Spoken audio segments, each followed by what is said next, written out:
Mama listens, but she don't hear. Okay, give me an example. Please. Like, I told her, like, hey, Mom, I got violated and stuff like that in so January. sorry. I'm so sorry. And she lit a cigarette and was like, okay. And then she didn't say nothing, and I got up and I walked off. What was going through your mind at that moment? I was molested when I was younger. This is a triggering conversation for me. One thing I will not do is sit here and be ridiculed by my own child who knows I will go to the ends of the earth for you. You know it. Mama, no, I didn't listen. say, no, you said you I didn't say your piece. Now listen to me. And the reasons why I didn't say nothing, because you know this already. If you felt like you needed more help, I'm not the one to help you with it, because I ain't done with my own healing. And you know this. This is not something I hear from you. So if you needed that healing, what you should have did was got yourself some doggone professional help, or reached out to me and said, I need professional help. So how the hell am I supposed to help you if I can't help myself? Okay, listen here.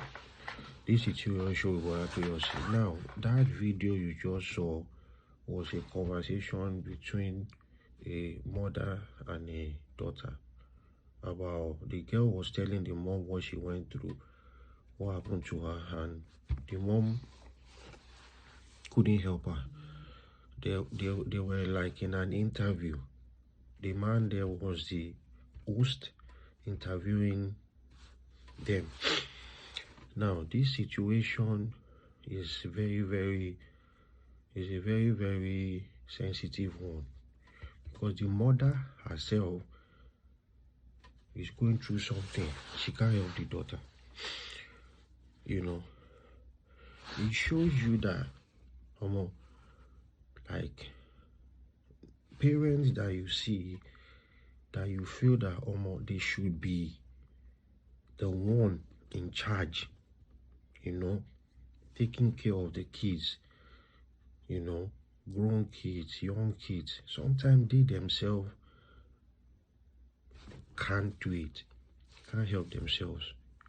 They're weak, they're not strong. Weakness here, I'm not saying it in a bad way. Everybody can be weak sometimes, everybody can be strong sometimes. It's not all the time. Sometimes you're weak, sometimes you're strong. But at that particular point, that woman was weak because she has gone through the same thing that the daughter was going through then. She couldn't know how to handle it.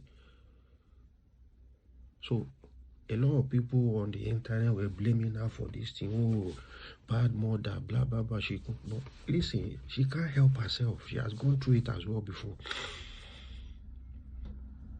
I think what she should have done, she sent the child to go for professional help and all that, but she shouldn't have done it in that way.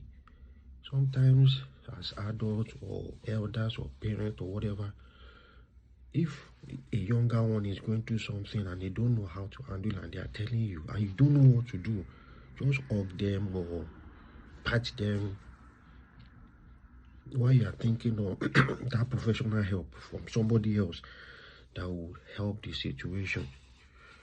You know, don't just like you to go and find help somewhere. They've come to you for something. You know, for that time you just have to find a bit of strength to guide them a bit to that professional help, not just throw them out to anything. You get what I'm saying? So it's a very tricky one, a hard one. You know, it just shows you that sometimes parents too, or elders or older ones, cannot help the younger ones with some issues that they are going through because they themselves need help. So this is my thought for today. This Thinking Out Loud show. But I do you see? Cheers.